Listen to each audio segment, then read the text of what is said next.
Hi, I'm R.A. Salvatore, Bob Salvatore. Been writing fantasy books for 25 years now and going strong, and you're listening to GenreTainment. Hello, everyone. Welcome to another episode of GenreTainment over here at SciFiPulseRadio.com. We're your hosts, Marx and Julie, and GenreTainment is where we talk about what's happening in the world of film, TV, and web series.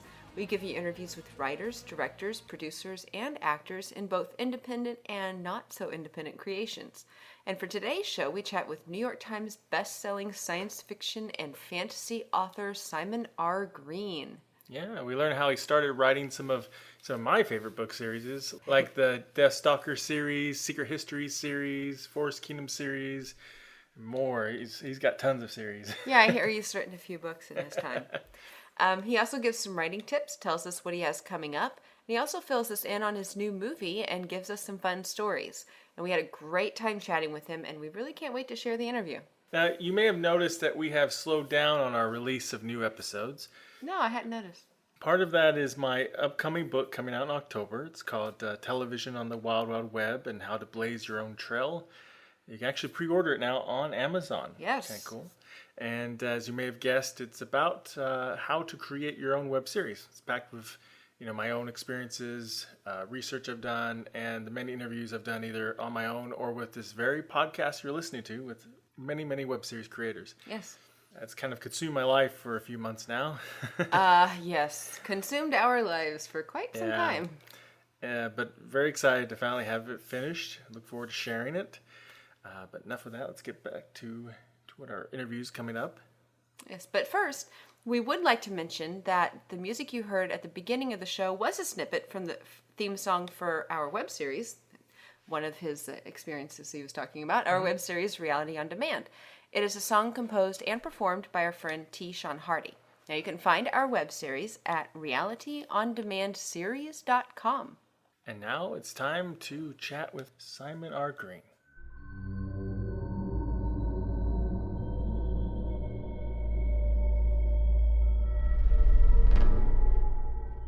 Well, let's just start with where it all began. Dive right in? Yeah. All right. Okay, I got a really good story about how I got started. I started writing when I was a student in London way back when, and I sold a handful of short stories that wasn't getting anywhere. I had a BA and an MA, and I couldn't get a decent job to save my life. I finally got a job working in a shop, and not long after, I was made redundant, laid off, and I was unemployed for the first time in my life, and I thought, if ever I'm going to take my writing seriously, now is the time. I was unemployed for 3.5 years. Wow. It was the 80s, there was a lot of it around. And during that time, I wrote 7 novels, all of which were rejected repeatedly. I finally get a job at a bookshop in Bath. I start work on the Monday. On the Wednesday, I get a letter from America, from Ace Books, saying, you know that manuscript you sent us 2 years ago that we've been sitting on in silence ever since? We want to buy it. Mm-hmm. And we like the characters so much, would you be interested in writing 5 more books featuring the same characters? And I said, well, I think I could be persuaded. And that was how I got started, with a 6-book deal out of nowhere. I am told this is unusual. I'm prepared to believe it. This 6-book deal got me my American agent, Joshua Bilmers, who's now at Jabberwocky. He then went on to sell most of the other books that I'd written while I was unemployed. And that's how I got started. Suddenly, I started writing in 73. I made this deal in 88, so after 15 years of trying and getting nowhere, I'm an overnight success. So that's how I got started. So I guess the lesson in all this is persistence pays off. Also known as I was too dumb to know I was beaten. I just kept going. If I'd known it was going to be 15 years, I'd have said, hell with it, I'll be a plumber. Good money in plumbing, they tell me. Yeah, it's not bad from what I hear. It reminds me of Bob Woodward, one of the reporters who broke the Watergate scandal. And I think they said he used to line his cubicle or office with his rejection letters. Oh, God. He actually wallpapered with them. I got rejected by pretty much every major and most of the minor publishers. In fact, I can give you a horror story. One of the publishers that I sent a book to, this is Blue Moon Rising, one of my early fantasy novels. At the time, Del Rey Books were publishing the Stephen Donaldson books, you know, the Lord Fowler's Bane and all those books, where the hero was a leper. And I thought, if they'll publish that, these guys are open to strange stuff. So I sent them Blue Moon Rising, which was an epic fantasy novel, 700 pages in manuscript.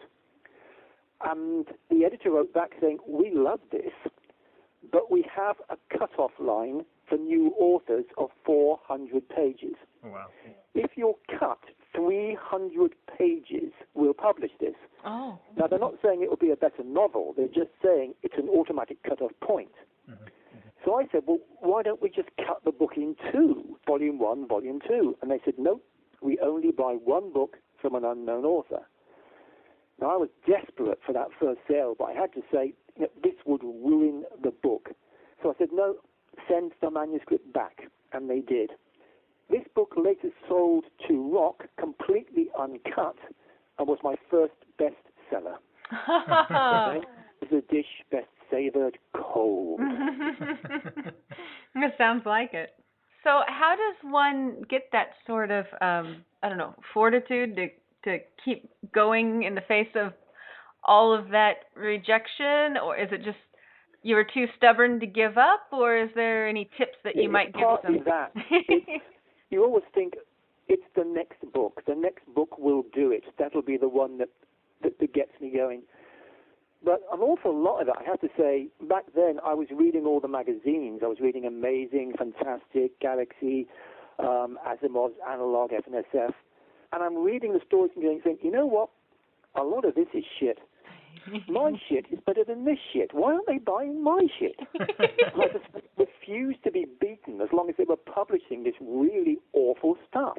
One of these people I really wanted to sell to was George Sithers, who was editing one of the magazines. And I really approved of this guy because he was publishing Avram Davidson, who was an author I absolutely loved. And I wanted to be in this magazine. And I think on 4 separate occasions, I sold a story to the editor of the Slush Pile, who said, yes, we love this. I'll just get George to look at it and approve it, and you'll be in the magazine. And on all 4 occasions, George Sillers rejected it. Years later, I met one of the Slush Pile readers who said, I wouldn't take it personally. He rejected much better writers than you. Mm-hmm. Not sure how to take that. But in at least 2 of the cases, I took 2 of the novelettes and turned them into novels, which sold for rather more money than George Sithers would ever have paid me anyway. So once again, I managed to claw something back. Oh, good. So you have to have a gambler's mentality. The next one's going to be, I'm going to be big. I'm going to make it big in the next one. That's it. You just keep going. And it turned out I was right and they were all wrong. How good does that feel? It must feel good. And not long after that, you got into writing adaptations. I believe you wrote the adaptation for Robin Hood, Prince of Thieves, which was a pretty good seller there. This came out of nowhere. To put it in context, Dances with Wolves hadn't come out yet. Yeah. And the advance word on it was not too good. I mean, a Western, 3 hours long with subtitles. No one had any faith in it. So when the rights for Robin Hood, Prince of Thieves were put up for auction, nobody wanted it. And my then publisher, Ace, got the rights for a pittance. And they looked at their list of names and said, who do we get to do this? And they said, oh, Simon Green, English. Robin Hood, English. Ooh. So they phoned my agent and said, would he like to do it? And my agent said, he might. How much are you offering? And they said, $7,500. Now, at the time, novelizations usually started around 50,000. You can see how low down on the totem pole this one was. Oh, my gosh. And on top of that, they wanted a 200-page novel from the screenplay in 2 months. Oh, wow. But they left it a bit late. So my agent said to me, do you want to do this? It's not much of a deal, but I've managed to get you a sweetener. They're offering you 4% royalties. Now, the only reason they offered this is because they didn't expect it to even make back the $7,500. Oh, they my didn't God. expect to pay anything in royalties. So I said, I'll tell you what, I'll do it for the experience. If I do a good enough job, maybe they'll give me a better paying job later down the road. Mm-hmm. So they sent me the screenplay, and I am here to tell you, the screenplay for Robin Hood, Prince of Thieves was a piece of cheese. It was awful. It was Indiana Jones in Sherwood Forest. So I looked at it and thought, what the hell am I going to do with this? Well, I'll tell you what I'm going to do. I'm going to rewrite the hell out of it, and that's what I did. And I plowed through it. I got it done in 2 months. I sent it in. It went straight from me to them to the printers. That's how far behind they were. Now, what I didn't know was, because I'd never done one before, you're not supposed to change anything. No. You're supposed to take the screenplay and just do what it says in front of you. Well, I rewrote the hell out of it. Because there wasn't much humor in the screenplay. I'm here to tell you, all that stuff you saw in the film about the sheriff shouting, "Cancel Christmas," that was the actor ad-libbing. There was none of that in the screenplay. Oh, you're kidding.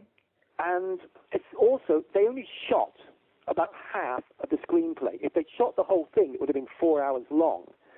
So if you've watched the film and the plot made no sense, it's because they didn't shoot half of the screenplay.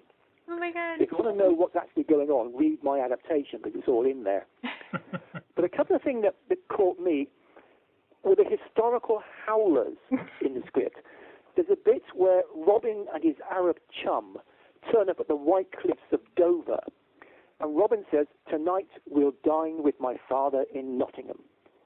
Well, not unless he's got a Porsche parked somewhere handy. That's about 4 weeks' travel in those days. And later on, there's a bit where Robin and the merry men are walking through Sherwood Forest, and the script says they walk past Hadrian's Wall, which is the border between England and Scotland. Yeah. So I don't know what weed the merry men were smoking, but this will be a bit like walking through New York and seeing the Alamo. And on top of that, one of the co-writers was a guy called Pendentian, who has actually done some quite good work elsewhere, who used to be English a while back. So he decided to make the Merry Men authentic and gritty by giving them a standard English swear word, which is bollocks. Uh-huh. The Americans, as I understand it, don't really know that word. Basically, men have two when they hang down between his legs. So I thought, the Americans aren't going to get this, but it's in the screenplay, I'll leave it in. When they sent me my free copy of the book, I'm leafing through it, and I discover the word bollocks has disappeared and has been replaced by the word bullocks, because they put it through the spell checker. Oh, my gosh. So the merry men are talking about immature cattle for no apparent reason all through the book. Oh, my God. I have to say, it didn't get me any more adaptations, because when Robin Hood, Prince of Thieves, the adaptation came out, everyone was so keen to see what was going to be the follow-up to Dances with Wolves that they all rushed out and bought this book. And it became my first New York Times bestseller. Sold 1/3 copies in just under 2 months. And I'm on royalties. Helped pay for the house I'm living in. Oh, good. That's wonderful. They never really came back to me for another adaptation. I think they thought, we can't really afford him after this. Oh, that's funny. At one point, they did sort of suggest they might want me to do one more, and it was going to be the Steven Spielberg film Hook. Do you remember that? Oh, yeah. Well, having seen the film, I'm just really grateful they didn't ask me to adapt it, because I thought that was awful as well. They would have ripped the hell out of that, and Spielberg would not have been impressed. Oh, man. I watched all those movies as a kid. Yeah, those were really good. So you've written a lot of books, a lot of different series. And that's sort of the understatement of the year, isn't it? You got your Seminar Green's written a few books, I've heard. Yeah, he's written a few. So you got... Yep, I have just handed in my 50th novel. Oh, wow. I didn't realize it was that many. That's basically 2 a year for 25 years. Wow. See, they ought to do a TV special for that, like they did the 50 years of Doctor Who. And why not, I say.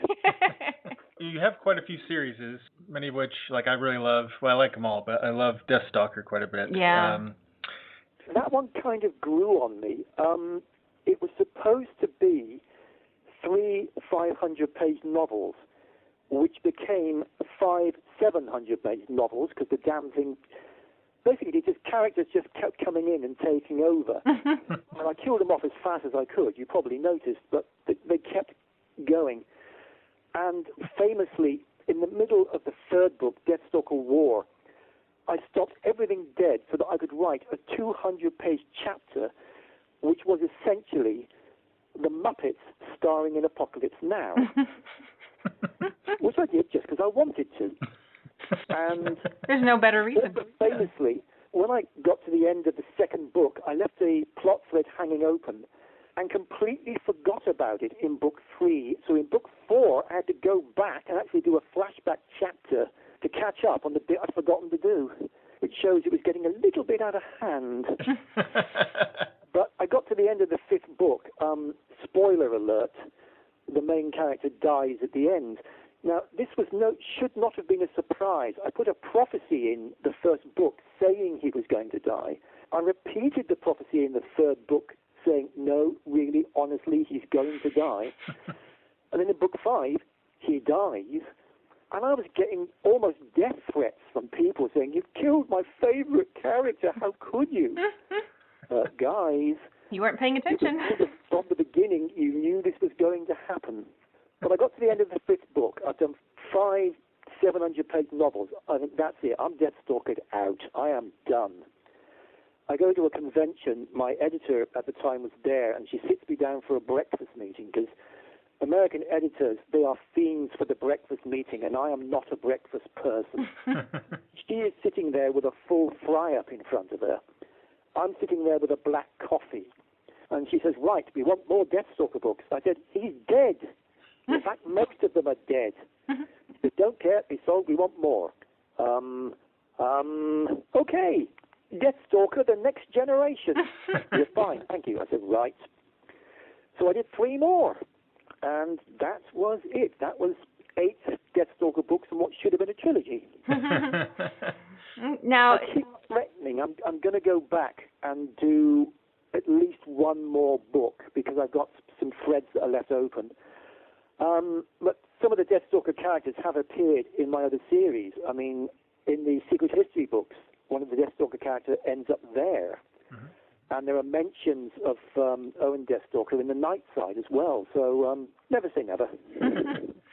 Now, you kind of hinted a little bit to your writing process about how some characters just sort of started taking over and coming in. So it sounds like it's a little bit, I don't know, is the word organic? It kind of takes on a life of its own. Well, could you walk us through your writing process a little bit? Well, every writer has their own way of doing things. I firmly believe in doing as much plotting in advance as possible, but leaving space for happy accidents. So if a character comes in and starts working well, there's room to take him and let him fly. But the way I work basically is I'll start with an idea, take the idea and break it down very simply into, we start here, we end there, and we're going to cover these places as we go along. Then I break that down into chapters. Then I take the chapters and break them down into scenes, and that's when I start writing. So that all the major decisions have been made in advance. All the heavy lifting has been done. Mm-hmm. So when I actually start writing, all I've got to do is concentrate on the prose, on the words itself, so that I can write maybe 15 to 20 pages in a day, because I never have to stop and think what happens next. That's already been done. So I'll do a first draft in which get it down on the page. Let's have a look, see what it looks like. Don't worry if it contradicts itself. Don't worry if you're putting things in that you'll later take out. Let's see what it looks like. The second draft is simply working out what you actually need, polishing and refining. These are both done in longhand, pencil on paper. Then I'll take a third draft and type it out and make the final polish in the machine, and that's what goes to the publisher. Now, I've got a writer friend called Chaz Brenchley who writes wonderful thrillers, and I told him how I work, and he practically fainted away on the spot because he is one of those writers who just starts writing and sees where it takes him. And he said to me, where does this leave room for spontaneity? And I say, Writing is a lot like acting. You don't want spontaneity. You want the appearance of spontaneity. You need to make it look like it's spontaneous, but while still remaining in control. And the way I do that is extensive plotting in advance. But like I say, you've got to leave room for the happy accident, like the Muppets meet Apocalypse Now. If I hadn't planned on it, it just suddenly came to me, and before I knew it, I was off and running. And sometimes a character will come along who is simply so much fun. Either there's simply so much to do with him that you just carry on, or sometimes they just won't get off stage, and you just have to carry on until finally you can push him out the door and move back to where you thought you were going. So plot as much as you can, but leave room to go running off in any direction that looks like fun. Good. That's a good tip. I'm curious, is there an example of one of the characters that was supposed to be kind of take an exit really early on, but ended up sticking around a lot longer? Yep. From the Nightside, I think Dead Boy, who was a character who was murdered and came back possessing his own dead body, only to find that he should have read the small print in the contract and now he can't get out of it. He was supposed to come in and just be a minor character, and he ended up being in practically all the Nightside books because he was so much fun to write. And his dialogue was the easiest dialogue I've ever written. I just started work and he just kept going. More recently, in the Secret Histories books, one of the main characters is the Armorer, who is essentially the Secret History books are my secret agent involved in cases of fantasy, magic, science fiction. And they're sort of James Bond style characters. The main character is Shaman Bond. And we've got a character called the Armorer, who is essentially the Q Armorer. His job is to come up with the weird and wonderful gadgets. And I wrote him into the first book just purely as a functional character. And he ended up being in every single book because there was simply so much to the character. I kept finding more and more about his background and what he was and what he'd been and what he was going to do, that he just became a presence throughout the entire series. I've just written a short story for a collection of my short stories called Tales from the Hidden World, which will be out this summer. And I want to do an original story to go with the reprints of all the other stories. So I wrote an original story just featuring the Armorer called A Question of Solace, in which the Armorer is thinking back over his days as a field agent and trying to decide, did he do more good out in the field working as a secret agent, or now that he's in the armory making gadgets to keep other field agents alive out in the field now? And he's trying to decide when was he most successful and what mattered to him most. Sounds good. Yeah, I really like how you have these series. As you have, Deathstalker, Secret History, Nightside, Ghostfinders, like the Forest Kingdom, and they're all kind of linked in different ways. Some more subtle than others, but really, if I'm correct, Nightside, Ghostfinders, and Secret History are all modern day and technically all happening at the same time. Yep. And my feeling is they're all my characters, so why shouldn't they meet each other? So a character from one book will turn up in another series, and they'll meet, and they'll turn out to be friends with a character from somewhere else. And essentially, every single book ties into every other book in some way or another. And I think it's almost like Easter eggs. That if you read one of my series and you start making another series, you'll suddenly start making connections and you're spotting things and, oh, this means that and this ties in with that. And it's sort of like an extra level of fun for those who read everything. Yeah, that's actually, we're calling them Easter eggs. Marx gets really excited about those. Yeah. Now, Ghostfinders, I did mention that. Kind of wonder where that idea came from. I know it's Carnegie Institute, and there's the fictional character Carnegie. I can't remember his first name off the top of my head. The Ghostfinder. I'm kind of wondering if that was... Yeah, where this originally came from is from two of my favorite authors. One is M.R. James, who is possibly the best ghost story writer ever. And the other is William Hope Hodgson, who back at the turn of the 20th century wrote a series of stories called Karnaki the Ghostfinder. And they are some of the scariest horror stories ever written. I love them. And I needed an idea for a new series, and I thought, much as I love the M.R. James stories, they were very much of their period. They were written in the 20s, 30s.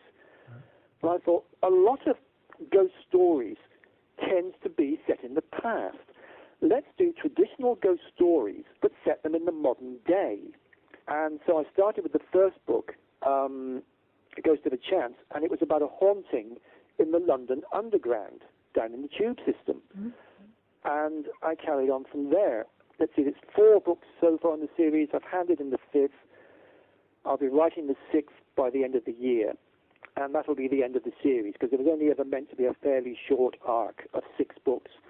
So the 6th will be the final one. However, there is a Ghostfinders movie. I don't know if you've heard about this. It's called Judas Ghost, yeah, which I wrote. It's been filmed, professional cast, professional director, and it's currently out looking for a distributor. It's appeared at several film festivals. It's had a really great reception. We won at least 2 awards at the festivals, but we're having trouble getting a distributor. I don't quite know why. It's because, I think, because we're coming in from outside, we've got no connections, no friends, no history, and it is very difficult to get your foot in the door. But it is out there. Hopefully we'll have a distributor soon. In the meantime, if you go on YouTube, there's a trailer and there's an interview with me talking about the making of the film. Mm-hmm. Yeah, we've actually watched that. Yeah, the trailer, I want to see the movie. We want to see the movie. It looks really good. Yeah. Well, again, it will be appearing in some festivals in America somewhere this year, so keep an eye out for it. And as I say, we are searching very vigorously indeed for a distributor. So you said you wrote it. So you wrote the script adaptation of it? It's an original screenplay. It came out of the fact that an awful lot of people have approached me about rights to my various series, but nothing's ever been made. And I got really annoyed that, that they would talk very enthusiastically about a series and then nothing would happen. So eventually I said, well, if nothing will happen, let's see if we can get something off the ground ourselves. So I wrote an original screenplay. I was put in contact with a director called Simon Pierce, who'd done an awful lot of television, but was looking for his first motion picture to direct. And we sat down together and we got on really well. So we said, great, let's get this thing going. So I raised the money, we shot it, and I would say at least 80 to 85% of what I wrote ended up on the screen, and that doesn't happen very often in films, I am told. Good. Yeah. Was it, have you ever written a script before? This was my first screenplay. Easier or harder? It's one of those ideas that it comes to you, you think, this is such an obvious idea, somebody must have done it before, and you discover they haven't. The basic idea is it's a Ghostfinders story. The Ghostfinders are called in to investigate what they think is a standard haunting. But once they get there, they discover it's a Judas ghost. You know the idea of the Judas goat? Judas goat, yeah. It is a trained animal which leads the other animals into slaughter. In this case, the traditional haunting is just a cover for something much worse. And the Ghostfinders, I find they've been trapped there, and they've got to figure out what's really going on and how they're going to get out of this one alive. Is this the team from the books, or is it a different team? No, this is a different team, because I thought if I use the characters from the books, I can't kill anybody, so there's no real tension. So I created a new Ghostfinders team, and I don't think it's giving any spoilers to say not everybody makes it to the end credits. I'm shocked. In a haunting? No way. Now, are you looking for distributors in the UK or the US or both? We're starting with the US, and I believe we're also looking at foreign distributors as well. It's difficult, I am told, because you can't just go for one area. You've got to make a deal for several things at once, and that's part of what's holding us back. But to be honest, I can't think about it too much. I get too angry because it is taking so long. But we were told going in it was going to be a slow process, and that's what it's turning out to be. Well, they didn't lie. Oh, it's Hollywood. It's a bit like Chinatown, isn't it? You remember the end of Chinatown when everything's gone to hell in a handcart, and they just lead Jack Nicholson away saying, it's Chinatown. I think it's exactly the same thing. It's Hollywood. Yeah. Very frustrating. See, one I think it would make a really awesome movie. I always thought it would be Deathstalker. I know extremely expensive, but I think it would be pretty amazing. We've had 2 or 3 people have approached us about Deathstalker. The problem really is it would be exceedingly expensive. We were approached by one guy who wanted to do it as an HBO series like Game of Thrones, which I thought was the best way to approach it. Last I heard, he was out there trying to find funding for it. So we will see. Oh, here's hoping. Yeah, that would be. I would love to see it as an HBO-style series. I think that would be perfect. Yeah, that would be a pretty good match, actually.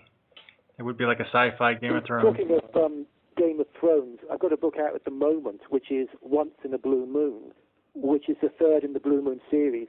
It took me a while to get to it, but one of the main motivations for writing it was, much as I love Game of Thrones, it's a pretty dark, grim series. Yeah. So I said, let's write Game of Thrones with laughs. And that's what I did for Once in a Blue Moon. And I think it's one of the best things I've done, and I'm very pleased with it, so it's out at the moment. I like the way you think. Yeah, the first book, and it was Blue Moon Rising, the first book? Yeah, Blue Moon Rising was written back in 85. I did the sequel, Beyond the Blue Moon, in 2000, and here I am now finally doing the 3rd part of the trilogy. It takes me a while, but I do get there. Now, I think I read somewhere that book is sort of semi-autobiographical in a way. Can you explain that? That's interesting. Yes, Blue Moon is autobiographical. It's talking about my life and, to an extent, my family, but expressed in fantasy terms. So it was a way of talking about it indirectly.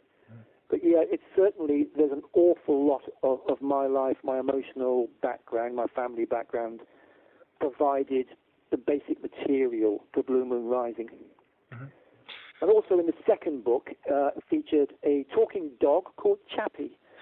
And the reason for that was that I just started writing the book and my dog Chappie died. And I thought, I'll write him into the book and that way he'll always be with me.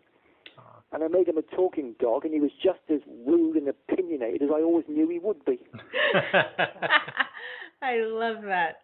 Chappie lives forever. So Secret History is a really interesting book because even though it's James Bond influenced, it's James Bond with like mystical, magical armor, ancient history, family thing. So which is what James Bond always needed, if you ask me. The Bond family. So I'm kind of curious where that idea sprung up from. It came because I wanted a second series to go alongside the Nightside. And I thought the whole point of doing the Nightside was to do a private eye who operated in the Twilight Zone, solving cases of the weird and uncanny.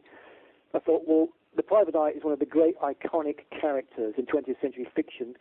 What's the other big iconic figure? And it's the secret agent. So I thought, right, let's go with that. And I started with the basic idea of a James Bond-style agent, and everything just grew from that. Again, it's a good case of a series that didn't go where I thought it was going. In the first book, Shaman Bond is part of the family. He's part of the Druids, who are this family descended from the Druids, who are, if you like, the shamans for our tribe. They protect humanity from all the things that threaten it. And they've been doing it for 1,500 years. And Eddie Druid, with his username Shaman Bond, is a field agent.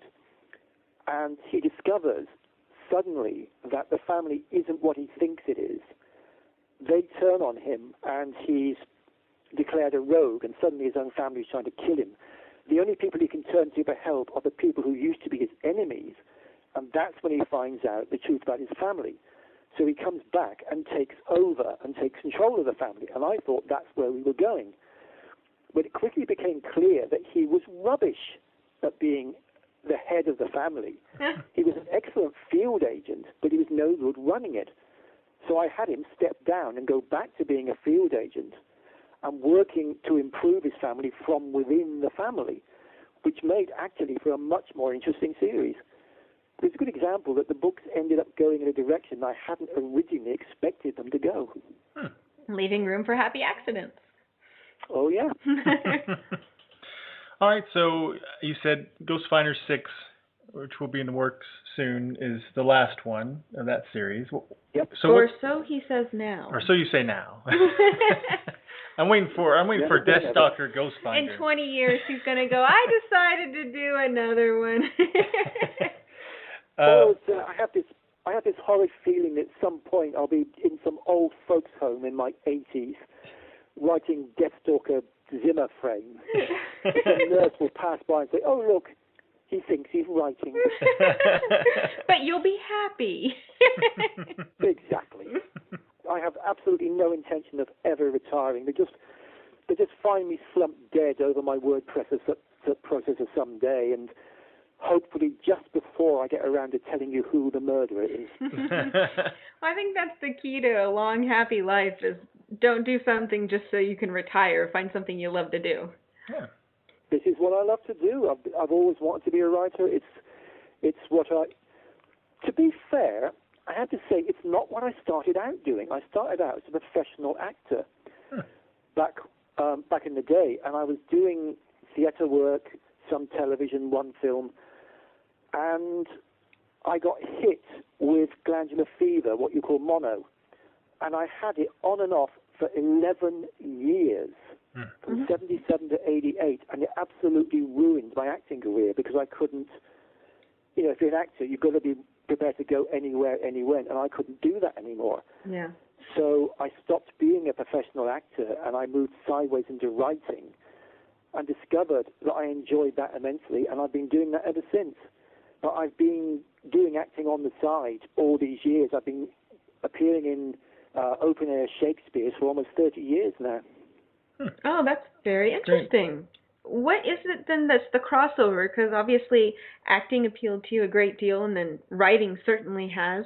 Is there a common thread that sort of draws you to both of them, or are you just getting something different out of each one? It is. It's creating characters. When you're given a part in the play, you have to work out, the past history, who they were before they appear on the page, what you bring to it, and so on. And there's no doubt that appearing in plays teaches you about character interaction and makes writing character interaction.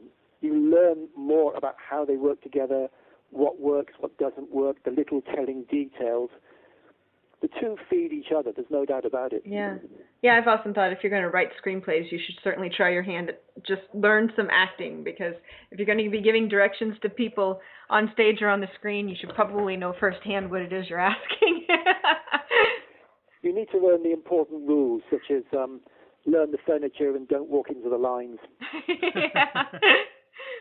So what books, what you can't tell us, can we expect coming up? Yes, tell us all deep, dark secrets. We promise we won't say anything. Okay, at the moment, I am working on the 9th secret history book, From a Drew to a Kill. There will be 3 more over the next 3 years, and then that will be the end of that series. I'm a great believer in not letting series go on too long. We've all read too many series where the author's getting tired, the audience is getting tired, and really good characters just get frittered away to nothing. I don't believe in that. I believe go out at the top. So I stopped the Nightside after 12. I'll be stopping Secret History after 12. But having said that, I've got a collection of Nightside short stories coming out in the summer called Tales from the Nightside. That's from Ace. And it's all the various Nightside stories that appeared in magazines and anthologies over the years. And I said I'll write a new Nightside story, just to help sell the book. And I ended up writing a short novel, 120 pages, simply because I had this idea which came out of nowhere, and I'd forgotten how much fun writing the Nightside books were. So maybe I will go back again. You never can tell. But at the moment, the next 3 years will be 3 more Secret History. I'm doing a new series, which is going to be, well, I've got to present a proposal to my publisher. I've got a new editor at Ace now. My old editor, the excellent Ginger Buchanan, who's been my editor on and off for like 25 years, is now retiring, having hit 70. I think she's allowed to now. So we have a new editor who's just moved in, Diana Gill. So I've got to present her with a proposal for a new series and see if she likes it. but I got an idea for something really quite different, and we'll see how it goes. Cool. Look forward to We'll that. be waiting for that. Yeah, for sure. All being well, I shall be starting on it next year. We shall see. And so you do 2 books a year, so that's like, if you're doing 500 pages maybe, that's 1,000 pages a year, right? Am I doing my math right? That's a lot. Yes, essentially, I Do you 2 sleep? novels a year, plus short stories, plus whatever I happen to be working on, because I write 7 days a week, and I've tried to do 6 hours a day, because I am a writer. I write. That's what I do. I don't blog. I don't Twitter. I don't do that many conventions. That's not my job. My job is to write. That's what I do. I was just wondering if you sleep. It sounds like It's a bad habit, but yes, occasionally. You'd have to be able to function like that. Well, that's awesome. Yeah. I think that not Twittering and not Facebooking and everything else probably helps a great deal. I suspect a lot of people lose more time than they realize. Yeah, it can easily be a time. Yeah. Time. Last question for you would be, is there any other tip you'd like to give to a writer out there who may be wanting to break into writing books? Aspiring writers. Yes. Well, as I say, it took me 15 years to be an overnight success, so I'm probably not the best person to be asking this. Here's my 15-year plan.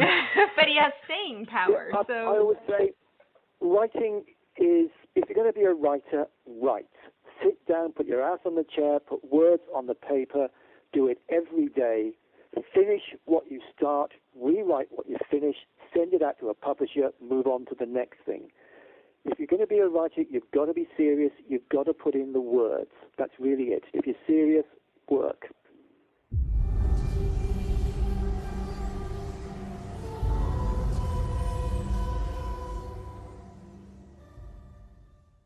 Hi, this is Robert Grant, author of Writing the Science Fiction Film, and you're listening to GenreTainment. Well, thanks to Simon for speaking with us. If you haven't read his books, then we encourage you to check them out.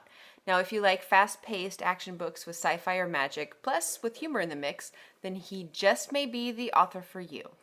Now, we've got some other great guests lined up, so keep track of us on our Facebook page, Marx's Twitter account, which is @MrMarx, our website at GenreTainment.com, or all of the shows at sci-fi-postradio.com. Now, before we go, we do want to mention that I am judging for the Geeky Awards again this year. Because you are a geek. I guess so. That's a good thing, right? Yes. Okay. The geeks will inherit the earth. Oh, yeah. They're taking submissions right now, so if you are making something geeky, like, I don't know, a web series, a short film, Podcast. video game, podcast, they have all sorts of categories, then you should check out the award show. Now, you can find out more about this by clicking over to thegeekyawards.com. I hope you do check it out and maybe submit. Yeah. So that's it for today's GenreTainment. We'll be back soon with all new guests from our favorite films, TV shows, novels, and web series. And don't forget that you can also check out the other great shows on the Sci-Fi Pulse radio channel, like SFP Now, The Roundtable, and more. GenreTainment is a production of Alien Jungle Bug Productions. Until next time.